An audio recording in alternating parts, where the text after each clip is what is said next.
Cloud agnosticism, or as many people have started referring to it lately as multi-cloud.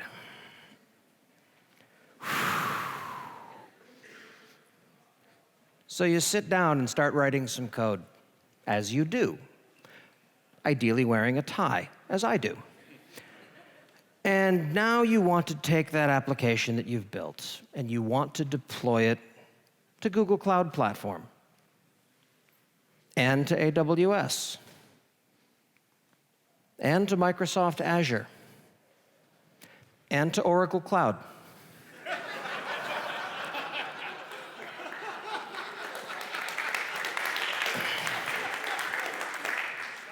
They have lawyers. I dare not use their logo, so I found some clip art instead. So you deploy it to all 4 of those clouds, and what happens? It catches fire. And you're SREs. You try and do the responsible thing and put it out. Great move. Now you're on fire. And then you talk to me about it. Now I'm on fire. Which leads us to a great segue. Who am I? My name's Quinn. I do a lot of things, including cloud economics, but mostly I spend time raising my daughter and teaching her about digital transformations, which, any way you slice it, is child abuse. And that's all I need to talk about for myself today. Back once upon a time in 2012, the world was a very different place. There were a lot of reasons to avoid going single cloud, and they weren't wrong. I suggested a lot of them myself. For example, what if your cloud provider goes out of business? What then? You need to be able to pivot to something else. What if they add a 0 to the end of price tags, and suddenly nothing is economical, and you've got to get out just from an economic point of view? And what if people get upset because they've been automated out of a job in your data center? These were valid concerns, but by and large, they didn't tend to happen. And there were some exceptions. For example, Verizon Public Cloud announced that they were going to take a short maintenance window. And by short, they meant 48 hours. It turned out that at first, their customers were really upset. And then they weren't their customers anymore. Today, Verizon has no public cloud. So if that was the single provider you went on, I'm sorry, you bet on the wrong horse. And it turns out that historically, prices tend to go one direction, down, not up, with the somewhat singular exception of the Google Maps API increasing its price by a lot last month. We need not comment on that, except I already did. And it turns out that being automated out of a job isn't the reason that I got fired. I'm not quite sure what was, but that's okay. Introspection isn't really my strong suit. Now, you might think that I'm talking about the past, that this isn't something that's relevant today. And you might be right, to a point. I write a sarcastic newsletter every week. And late last year, I put out a reader survey, and roughly 1,000 people were silly enough to respond. And I asked them what they used to provision infrastructure, primarily in AWS. 43% of people said CloudFormation, which is Amazon's native offering in this. That I don't joke on that, it writes its own punchline. 41% of people use Terraform. And one of the big reasons they suggested that was because it was for multi-cloud compatibility. It was really neck and neck, and to be very fair, there is no wrong answer here. If you talk to other people, like Cloudability, they ran a survey that showed a majority of companies are in more than one cloud. So what am I talking about? Why would I be anti going into multiple providers, since it seems like that is not the direction that the industry is going in? These numbers don't say what people want them to say, and they don't say what they look like at first glance. I have examples. When a company says that they are multi-cloud, what do they mean? We have a vision in our head of them being able to apply whatever they're doing and deploy it seamlessly everywhere. If you take a look at the bill, though, it doesn't work out that way. It's normally one primary cloud and then a single-digit percentage of something else. That's something that we're seeing almost entirely industry-wide. There are exceptions, but there aren't many. Here's a more realistic example. This is the ridiculous architecture that I use to build my newsletter. I'm not kidding. It is entirely within AWS. I would consider myself an AWS customer. I have no cloud accounts with other providers. But by a lot of these numbers, I'm multi-cloud. I pay for Office 365 to install an Office suite on my laptop and my tablet because Amazon Work Docs is a punchline that isn't funny. And I use G Suite or Google Apps for Domains or Gmail or whatever they're calling it this quarter to send email because work mail from Amazon is even worse. And that counts as cloud revenue to both of those companies. For example, also, who here either they personally or as a company pays for GitHub? Yep, an awful lot of hands here. Are we taking any bets as far as what bucket that's going to go into next quarter once that acquisition closes? We are all Azure customers now. So why? Yay! Thank you, Captain Azure. So if nobody is doing this, why is everyone talking about multi-cloud?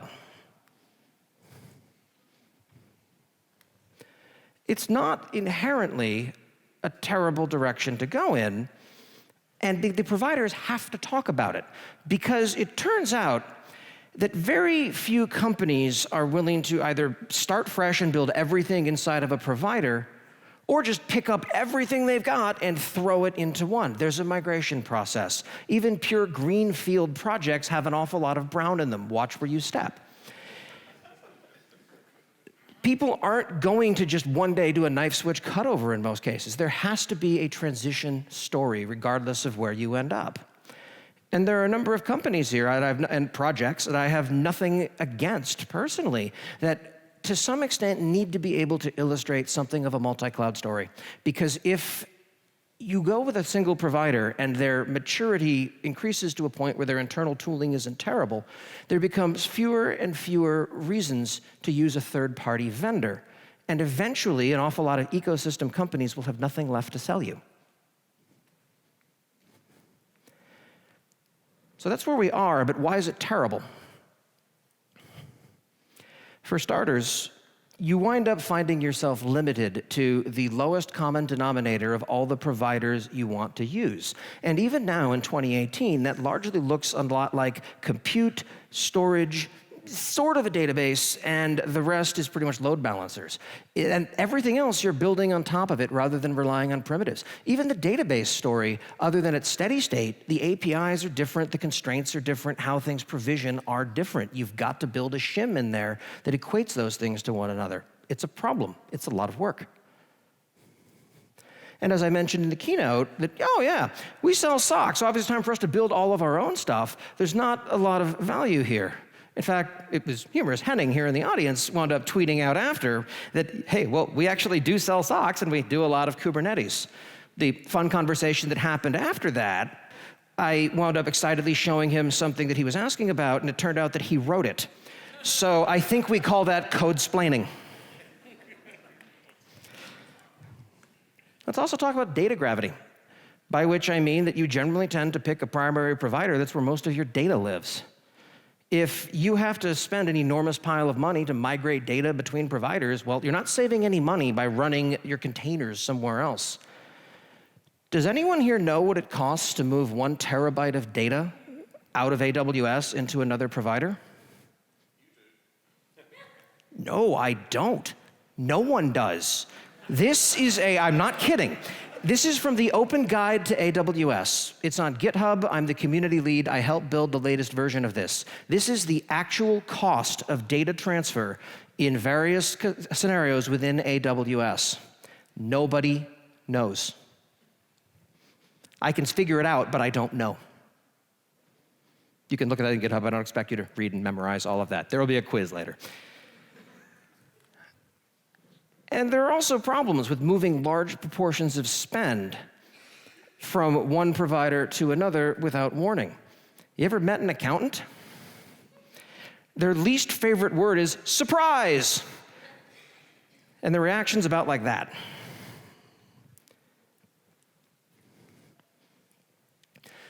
Now, I will take questions later on, but I've given this talk a couple of times before, and people have come up with the same, now wait a second. So let's talk through some of those scenarios. For example, some people really like DynamoDB for a NoSQL data store. I don't tend to deal with stateful things because I'm not smart or good at things, but some people love it, so they want to have something that leverages that as a workload that lives in AWS. Okay, that's great. We love that.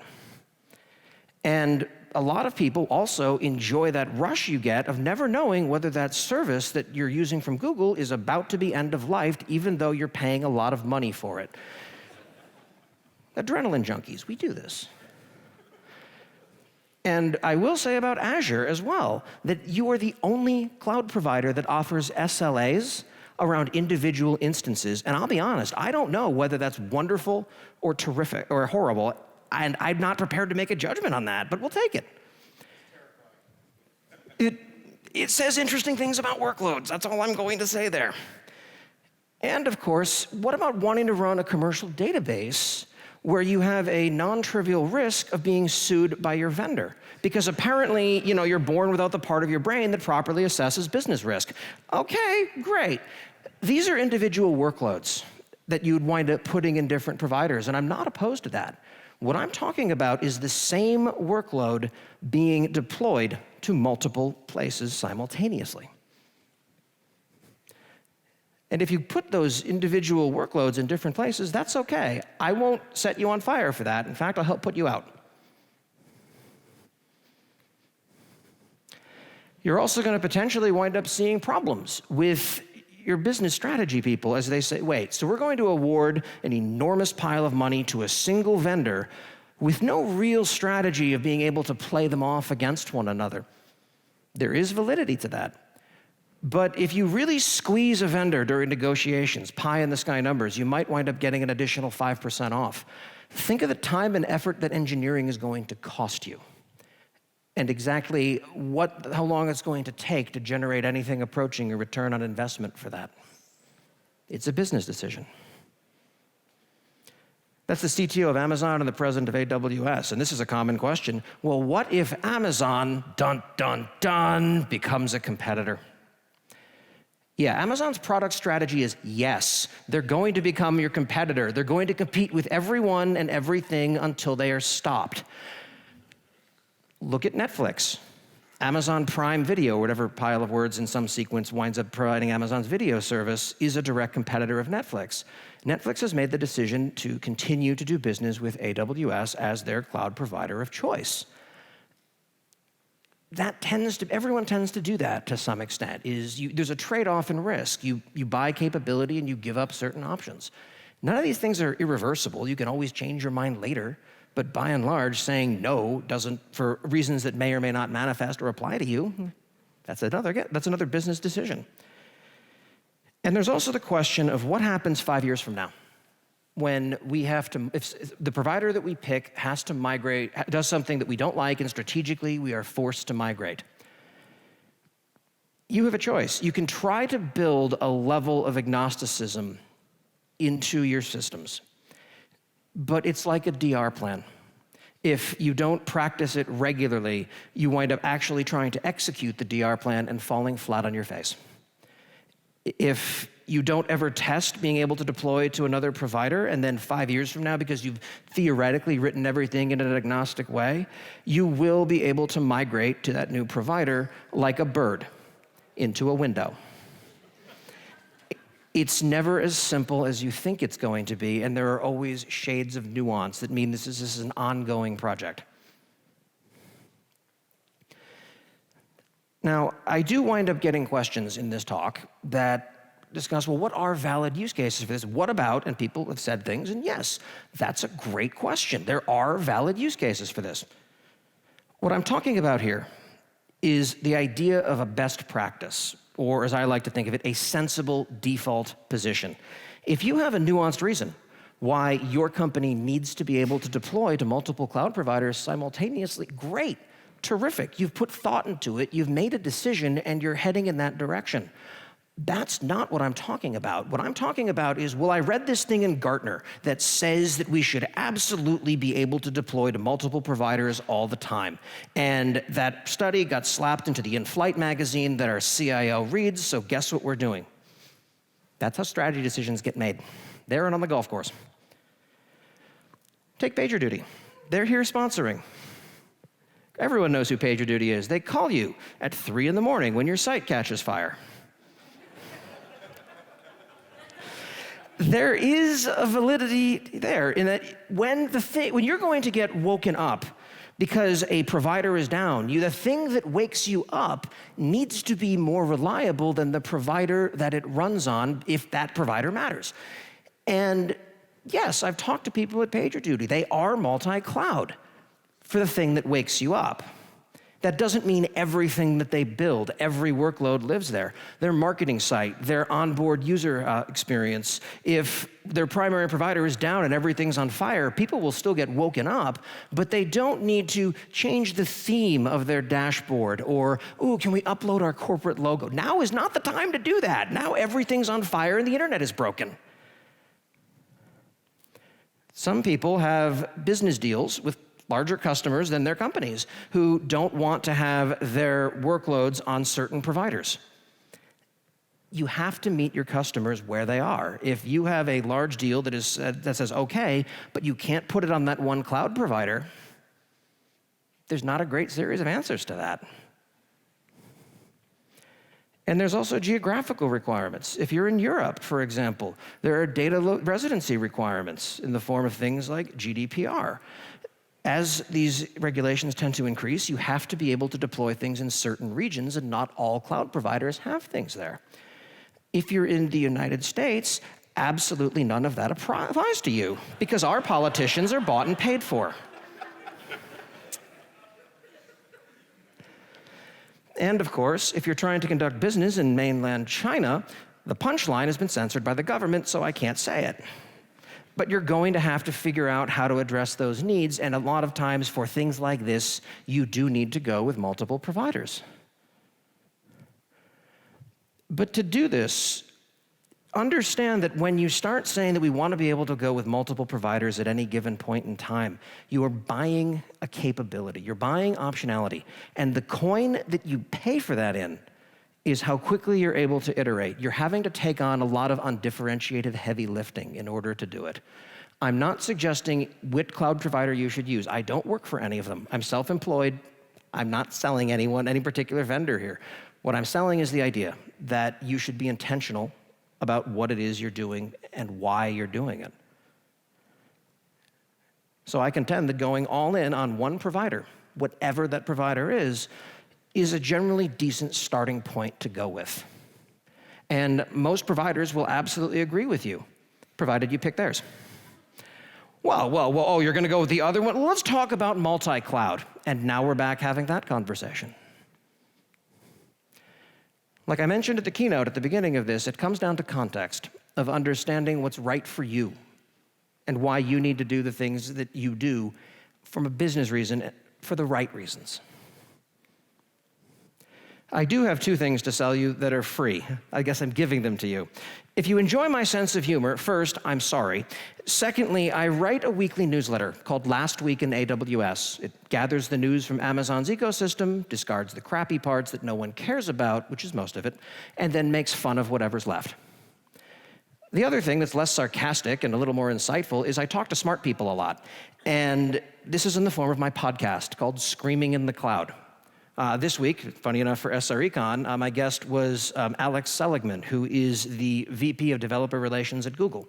We talk about a variety of different things that are relevant to some people, less relevant for others. It's not provider-centric. It is anything involving the business of cloud. In fact, if you folks know someone I should talk to, please let me know. And now it's time for Q&A. What did I get wrong? What use cases didn't I think of? I promise not to make fun of you. Go ahead. Lies.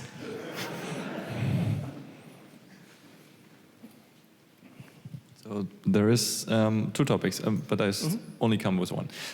Data gravity. Yes. And this is, for example, also a case for us. So, like, depending on where you are, like, you will have multi-cloud setup because data lives in the one cloud and maybe also in the other, and it doesn't make sense to transfer things around.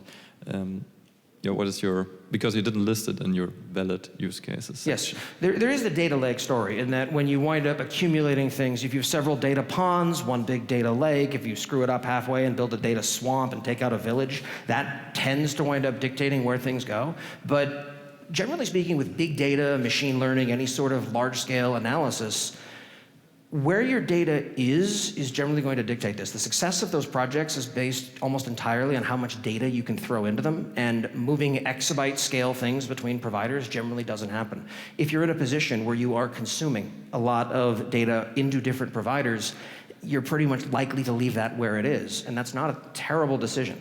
The question then becomes architecturally, does it make sense to do that data intake and store them in a variety of providers, or does routing that back from ingestion point to a centralized location make sense? And maybe that centralized place is a SAN. I'm not going to argue that you have to go all cloud all the time. It's, again, sensible defaults and best practices.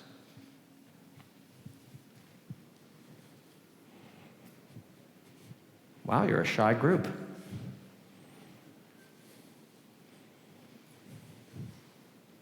No one's even going to heckle, my God. Wow, that never happens. Oh, sorry. You're not quite safe yet. Kieran's coming up. Wonderful. What changes can you envisage that might invalidate your argument? That's a really good question. If data transfer from one provider to another became free, we also see, for example, that VMware and AWS struck a partnership at the beginning of this week. You can now, for example, run RDS on-prem inside of VMware. I guess when the cloud starts to lose its borders and cross over into other providers, that very well could change it.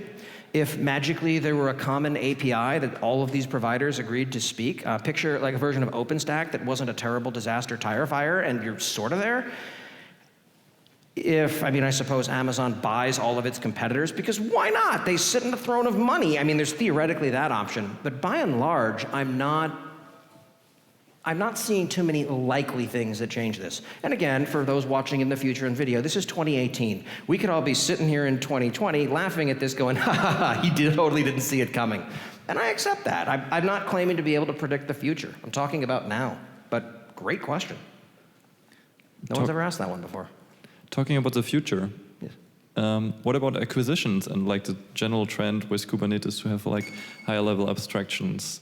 And what I see is, there's a general rule with a certain size of an organization, you barely find every technology in every cloud provider in there, right? Because whatever you have acquisitions, you have your own like different data centers, whatever. Mm-hmm. So isn't this kind of maybe a trend to badly force orgs to have a kind of this abstraction, and on the long run, if this abstraction is open source, actually to have this kind of cohesion to maybe multi-cloud by default, because actually big orgs have this set up and this will not go away, right? They will not just move everyone in one cloud if they acquire businesses. No, it's a good question. In fact, there's two parts to it that I'll dissect. One of them is the idea of acquisitions. You have giant companies that acquire different groups who have built out their infrastructure on certain providers. I would classify that almost definitionally as different workloads, and I would argue that there needs to be a compelling reason to change that. I was at a startup that got acquired by a company that was heavily into on-premise work. So what would it take to move out of a large cloud provider into something on-premise? And the answer was, well, you move to 4 after everyone quits. It felt at that point like it would have been moving back in time in some respects, but there may have been a valid business reason to do it. As far as Kubernetes goes, I try to take a bit of a longer view. I think that we're seeing what we know of Kubernetes today feels to me like a transitional stage. We saw this with configuration management, where you're going to be configuring these things and systems are getting faster and better all the time, and then the world shifted towards the idea of immutable infrastructure. Containers were a great story for that for a while. Everyone was excited about Docker, Docker, Docker, Docker, Docker. In fact, I could give an entire 5-minute lightning talk where nothing but the word Docker is said. And people would give me a standing ovation back 5 years ago. Today, that isn't really interesting. Instead, now we're talking about the orchestration layer of what goes into it with Kubernetes. And right now, I've got to say, there is a tremendous level of complexity that gets baked into Kubernetes and gets abstracted away. And it's almost like today, virtually no one cares about what operating system they're running under the hood. Eventually, these things all get subsumed away from the shiny thing we're looking at, and they become plumbing, things that underlie the rest of what we're trying to do. I don't think 10 years from now, anyone is going to care about a talk where someone gets on stage and talks about how they orchestrate containers or how they deploy workloads in highly available, highly scalable ways, given some particular tool. I don't know what we're going to be talking about in 10 years. If I did, I would make large bets about it, or I would make incredibly confident-sounding statements that no one would remember to check me on if I got it wrong, but I look visionary if I get it right. So, good question. So I'm not entirely convinced that your statement about the wearing of a tie while coding is entirely data-driven. What sartorial science can you offer me that might change my mind? Good question. It's not really data-driven, it's data-chauffeured. Yes, exactly. You have a bunch of people in it at once, and oh dear, we just reinvented the bus from first principles, and I think I was just thrown under it. There we go. There are a few hands as well. Yay, people have questions. You woke up. Oh, good.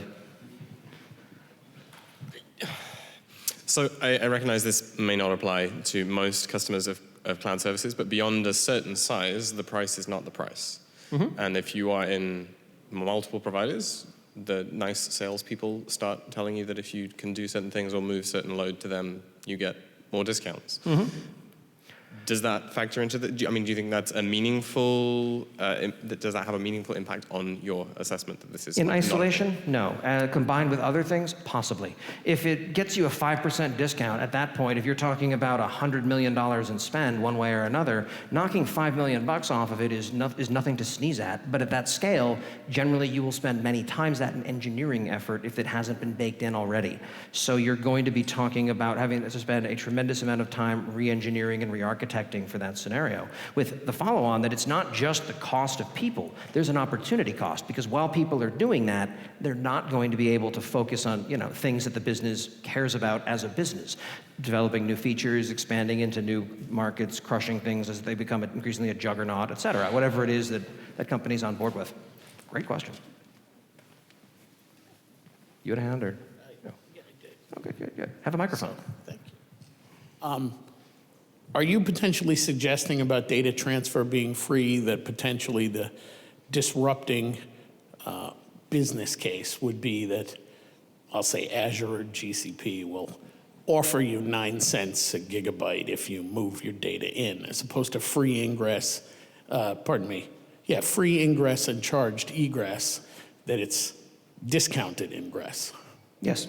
At scale, again, as I mentioned, the price is never the price. If it's cool, I want to wind up moving some data over, what does it cost? Ingress is free. Well, the counter argument there is, okay, well, how much are you moving? An exabyte. Oh dear. And it's the storage charges once it gets there that winds up being a challenge. And in some specific cases, certain cloud providers will offer, if they're trying to seize an account, they'll do things such as discount or even give away or refund the egress charge to bring something over in some cases. People will strike interesting deals on this, but it always comes with some form of commitment. Nothing is free. There's always a story of, okay, in return for signing this contract, getting this level of commitment, building out something. And that winds up shaping a lot. That becomes a very nuanced conversation, but if we break it down to the sort of simple thing that applies to the general case, I don't think it applies to most environments unless there's something very special going on in the broader industry, and I don't see any signs of that right now. Great question, though. How does things like AWS Lightsail kind of change the economics? They're pretty obviously going after DigitalOcean, but that's much lower level than normal. No, Lightsail, for those who aren't familiar, is a fixed-rate VPS-style offering that is a fixed fee for a month. You get a certain amount of data transfer, you get a certain amount of capacity, and it's flat rate. And from my position, Lightsail is there to taunt us. and remind us of a world that could have been but wasn't, where a pricing model was easily understood, where you paid X dollars a month for things and didn't need a degree in applied mathematics to figure out what the hell you were just charged for. And as much as I like it, I don't see people deploying it at large scale. It's simple, it's straightforward, it's easy to understand. It's the antithesis of virtually everything else AWS does. Oh, we have a new service, we'd like you to show you it. We're just going to assume that you know the 18 other services that you need to have at least a passing familiarity with in order to understand what this one does. I'm a little bitter, you might notice. So a slightly dystopian version of this feature would be that as companies become more and more cloudified and deploy more and more cloud, eventually there is a point of vendor lock-in where people have deployed in the various cloud providers, but now they have deployed, and because the migration is so expensive, as you pointed out, the next logical step for the cloud providers is to significantly increase their prices to find a point at which the customers are still willing to pay, because it's still cheaper than doing the actual migration to a potentially cheaper competitor. Can you comment on that? Yes, I mean, there are a few ways economically that could play out. My preferred vision of that, if one provider, and it would be one provider unless we're talking about a cartel-style situation, where one provider in isolation raises prices and suddenly it first serves as a cautionary tale for new companies that are started to not pick that provider. It would almost be a slit-your-own-throat style of situation. There are also, in any of these large, sizable accounts that we're talking about, there's a locked-in pricing structure that extends for a period of years. And it's, oh, in 4 years when this contract runs out, prices are going to multiply by 10. Well, guess what just moved up the roadmap, folks? And at that point, there will be enough of an outcry, I would imagine, for things to wind up playing out. I'm not going to take the naive approach of saying, oh, companies would never do that. Why would they? It would only inflate this quarter's numbers, and companies want to take the long view and be good stewards of the massive resources and trust placed in them. Yeah, I live on Earth. I have to think that there's enough of a competitive advantage today where that would be incredibly foolish. This is one of the reasons I fear any one provider becoming almost a monoculture in this space. It's a great question. I don't think it's a concern for today, but it very well may be down the road. That's the optionality. Well, 5 years from now, we may have to migrate. What I would encourage people to do if they're starting to think in that direction is not necessarily not to go in on a single provider, but if there are things that only one provider has, for example, a globally distributed database that works a certain way with certain guarantees, and that's what your architecture is built on, that's a conceptual lock-in. It's not a, well, the load balancer works a little differently, so it takes more work. That's a, we have to rebuild our entire application to migrate it off. That's a strategic choice I would still urge people to make cautiously. That said, everyone seems to be coming out with a globally distributed database, so we'll see how compatible they are once they stop announcing and start, releasing. So you countered my Kubernetes question with nobody cares about how to run containers, and I would agree. But I think the benefit of Kubernetes is kind of the more or less de facto API, which is not like a real path, right? But it's the first time there is this alignment across cloud providers that developers have one API they can deal with. So even if this container runtime is completely hidden, like with Fargate, and then with Kubernetes API, you have this accumulated knowledge with engineering, and you mentioned engineering effort. So wouldn't this be a pressure factor for providers to actually offer this standardized API and make this multi-cloud attractive again, because all the engineers have this knowledge and they are kind of trained and will only work with what they know about. Right now it's the Kubernetes, and right now it's AWS API to know, in the future maybe something higher level. Mm-hmm.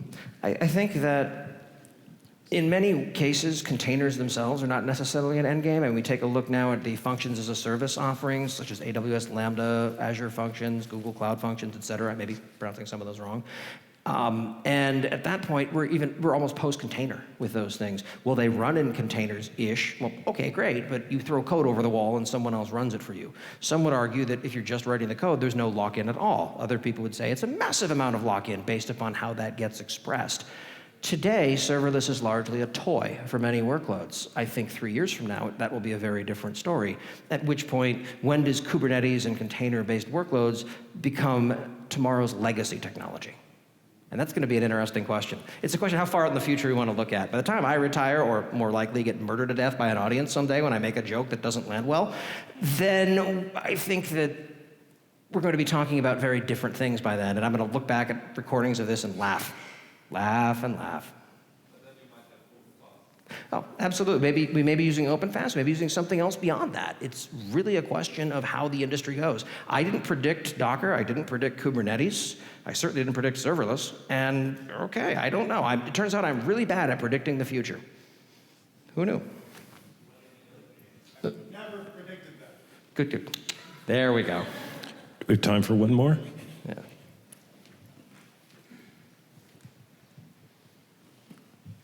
Shouldn't we cut some slack to newer cloud providers? Because if we keep just using those four, okay, maybe Oracle a bit, we will end up in a few years from now just our data just being owned by 4-5 providers, and instead of governments asking the service we were using, they were just asking straight away Amazon for the whole every data that was on a specific server.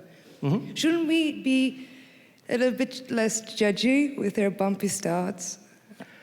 And we are not the only ones that we are testing in production and fixing stuff. They are doing that as well. Mm-hmm. So maybe if we try their products, they will become eventually better. We will suffer a bit, but you see my point. No, you're absolutely right. There are many more vendors other than the 4 I've thrown up there. Well, 3 serious ones and 1 for laughs.